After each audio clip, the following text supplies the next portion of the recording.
How to fix can't trim videos on Windows 10 or 11 Photos app. So if you want to fix can't trim videos on your Windows 10 or 11 Photos app, then what you need to do, first you need to just remove the application from your background and then relaunch the application. Once you relaunch, then your problem might be fixed.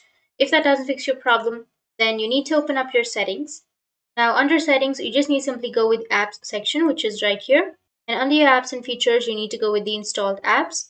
And on the installed apps, you need to search for Photos app. Once you find the Photos app, you need to go with the right side, which has that three dots, and you can go with advanced options. Now under advanced options, you need to scroll down and you will have an option of reset.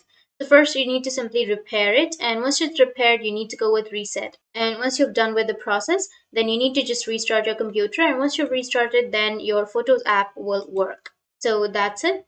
If you have any questions, feel free to comment below. Thanks for watching.